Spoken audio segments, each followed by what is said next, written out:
What's up, everybody? Joe with Joe's Golden Garage, coming to you from my wife and son's house in North Georgia. There's my old Lexus.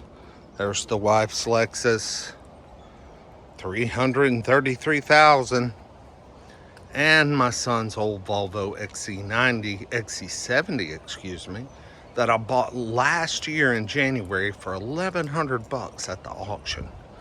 This car has been just a terrific car for him. Let me show you. First of all, him being 19 and autistic, he doesn't go many places. Okay, he'll get out and run to Chick-fil-A or go to GameStop or meet a buddy or something for a coffee, but yeah, he doesn't go anywhere. This car is covered with spider webs, garbage. Go Danny Hamlin. He loves his NASCAR and Danny Hamlin. But yeah, this thing, it is nasty. Needs a bath. Good grief. Just from sitting here, it's just got all this tree sap and mess just all over it. See how these new Firestones are doing. I put on here when I bought it. Yeah, they don't look like they have 100 miles on them. But I wanted to get in here and crank this thing up. It's parked kind of obscurely on this incline. This is an incline here. Let's see if I can even get in this thing. See, they got so many cars are trying to pull in and out of here. Okay, yeah, looks the part. Love those factory Volvo kind of tweedy floor mats. They always clean up well. So you can get them super dirty, but they always clean up. Well, to be a 19-year-old autistic son, I was thinking it might be just a little dirtier. I see my A-pillar felt is falling down again. I had put some spray adhesive on them and it was holding them up, but it looks like it has failed. God, is that mold?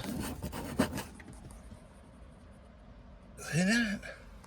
I don't think the sunroof leaks, but if it was ever gonna leak, now would probably be it with all this junk that has fallen on top of the car sitting out here clogging up sunroof drains. Let's do a very cold start. Let's see. Trying to get the key in the ignition. Let's see. Oh yeah. Normal voltage. Waiting for connection. Oh, the navigation. I forgot this thing had that stupid navigation. Running good.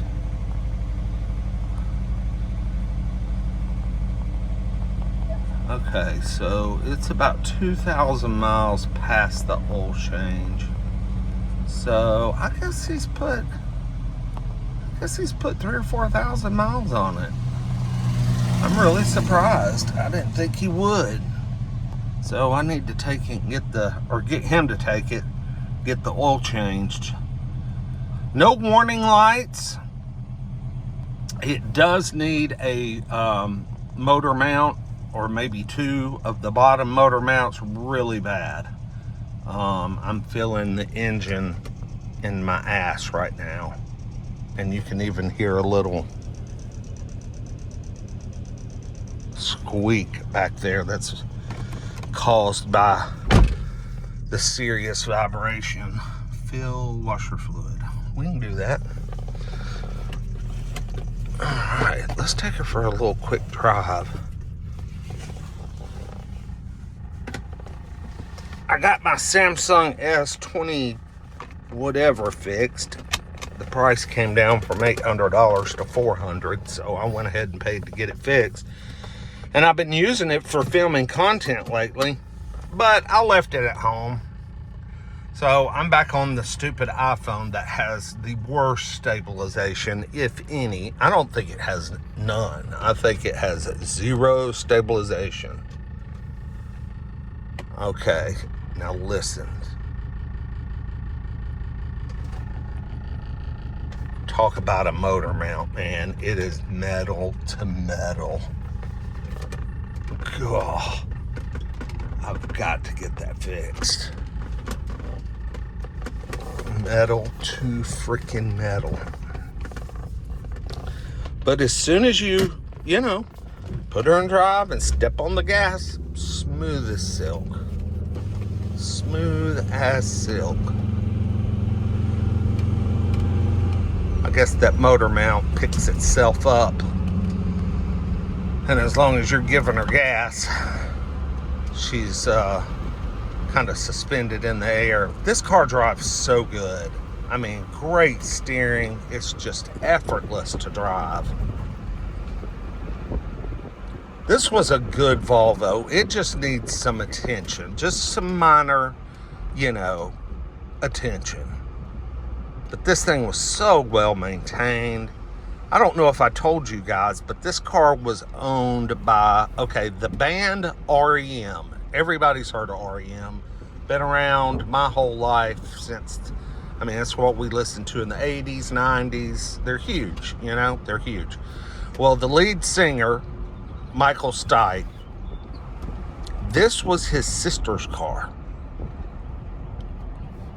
Yep. She's an artist and a singer in Athens, Georgia, where REM was born, and this was her car. She traded it in, and it got sold at the auction. The reverse was getting a little flaky on the car, but I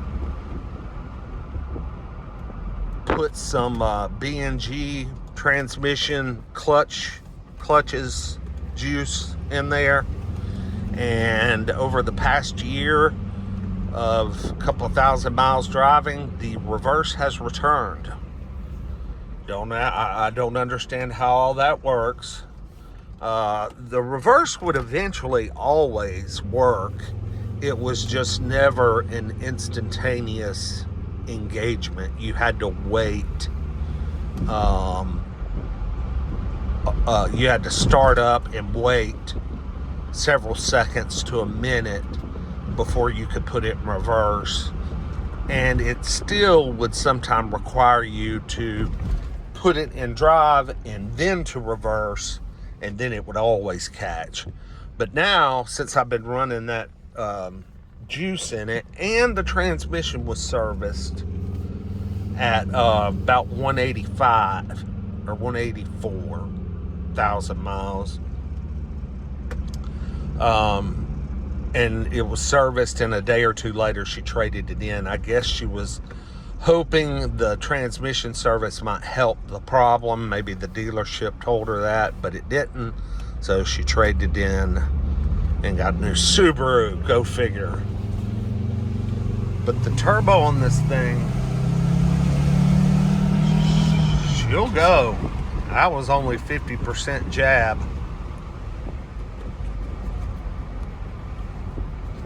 If I get a chance, I might add a little freeway clip to this later. But I just wanted to get a quick update on it more than anything. So she's running good, needs an oil change. I checked the oil earlier and it was very full. So it doesn't use any oil. I'm just going to go ahead and park this in this little cutout, which is made for parking. You just kind of pull up until you hit the basketball goal or the little dirt wall. There we go. I'm there. Put her in park. All right. Now we're back to the bad vibration. Now that it's in park and the engine is now sitting back on its motor mounts. God, you can hear everything vibrating. This thing has the optional third row. This is a cool car. It had some neat options. The nav, of course, and the optional third row. So this was a pretty hard loaded 06. But can you believe, out of all Volvos, no heated seats? Dude. Only the cars that they sell new in Florida do not have heated seats. So I'm thinking that's where this car originally came from. I need to look on the Carfax again, because that's crazy. We don't really need them here in Georgia, but we do get some cold winters. Look at that. Hear that? The vibration's awful. Oh, God, and I forgot the tailgate. Ooh, these struts. Ooh, they're bad. Under here, I was going to show you guys the third row seat, but I forgot I have to hold my tailgate up with one hand and hold the phone with the other one. But the seat folds up, but the seat bottom, I can't find it. Like, it doesn't have a seat bottom. I might get my son to come out here later and help me with this and see if I can add a little attachment onto this of us looking at this third row, because I just don't know if I don't know how to use it or if it's actually gone. But the seat backs are there. Bam. Seat backs are there, but no cushion, no butt cushions. So I have no idea what the hell is up with that.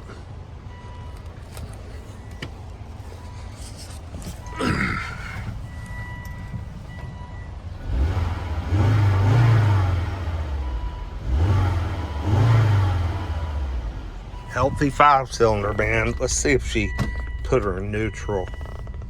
Nah, the vibration's still... Oh, it's a little better. The vibration's not as bad. Put it in neutral. Anyway, 2006 Volvo XC70, 187,000 miles. Timing belt was done at 168. It's got a ton of service records on the Carfax. A lot of money has been spent on maintenance. It just needs a little bit. Like my screw job for the driver's door handle, it had come off, broke off. So I used some big old long screws and just shot them in there. Luckily I didn't hit any wiring harnesses or anything. We'll see y'all next time. Peace.